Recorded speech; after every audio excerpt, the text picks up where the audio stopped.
राधे राधे। श्रीदम वंदे श्री राधा वल्लभ जयती। जय पिताजी की। आज मैं आप सभी भक्तों के साथ एक बात साझा करना चाहती हूँ जो कि मुझे लगा कि महत्वपूर्ण है। अगर मेरी बात से किसी भी भक्त को कोई ठेस पहुंचती है तो कृपया करके क्षमा कीजिएगा, लेकिन मेरा मकसद किसी को भी ठेस पहुंचाना नहीं है। आपको सही रहा और किसी से कोई अपराध ना बने, बस ये बताना चाहती हूँ। हमसे भी जाने अनजाने में बहुत से अपराध हो जाते हैं। जब हम सीख लेते हैं उन अपराधों से तो हम सोचते हैं किसी और से भी अपराध ना बने।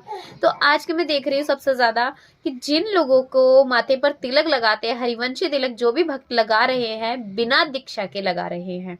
मैं अपने आसपास भी देखती हूँ ऐसा, और काफी भक्त जो हमसे जुड़े हैं वो बताते भी हैं कि उनका हरिवंशी तिलक लगाने का मन करता है, लेकिन वो अभी तक आश्रम भी नहीं गए हैं और धाम से उन्होंने आज्ञा भी नहीं ली है। तो देखिएगा, वो आपकी अंदर की मंशा है, आप तिलक लगा रहे हो। लेकिन मैं आपसे एक बात कहना चाहती हूँ, जिन भी भक्तों को तिलक लगाना है कृपया करके आश्रम में जाकर बाबा जी से आज्ञा लें, क्योंकि पहले से हम लोगों के मनमानी आचरण की वजह से ही आश्रम में बहुत सारे नियमों को बदला गया है।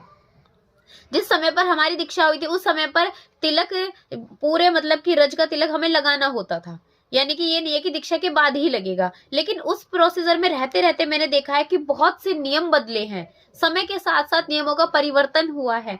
तो आप उन नियमों को जाने। अब मान के चलिए कि आप कोई भी गवर्नमेंट ऑफिसर या फिर कोई भी, मान के चलिए पुलिस में है आप, और आपके पास में आप पुलिस में हो और एक बंदा फेक है जो कि पुलिस में है ही नहीं, और वो सिर्फ वर्दी पहन के घूम रहा है, और जब वो रियल में उस इंसान के सामने आएगा जो पुलिस वाला है तो उसके वो क्या मुंह दिखाएगा उसे, क्योंकि वो फेक है।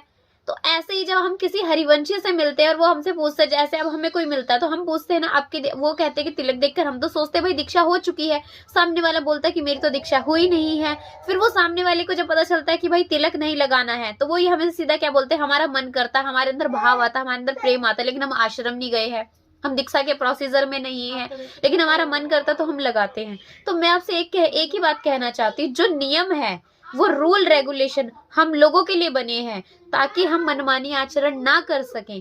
हमें आश्रम से हर चीज की आज्ञा लेनी चाहिए। अगर आपके अंदर प्रेम और भाव अगर हमारा उस प्रति, हमारे लाला लाली के प्रति है, अगर आश्रम में आप अपनी बात रखोगे, अगर वो आपको समझेंगे तो आपको आज्ञा भी दे सकते हैं। ये जरूरी थोड़ी ना कि आपको मना कर देंगे, लेकिन हमें उन बातों की आज्ञा हमें आश्रम से बाबा जी से लेनी चाहिए।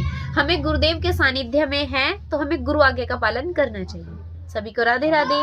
श्री हितम वंदे श्री राधा वल्लभ जयती। चेप्ता जी, अगर मेरी बात से किसी को बुरा लगा है तो मैं फिर भी आपसे क्षमा याचना मांगती हूँ, लेकिन मैं सिर्फ यही चाहती थी कि मैं अपनी तरफ से किसी भी भक्त के साथ में ये नहीं है कि कोई अपराध बन जाए, बस यही मंशा है मेरी। राधे राधे।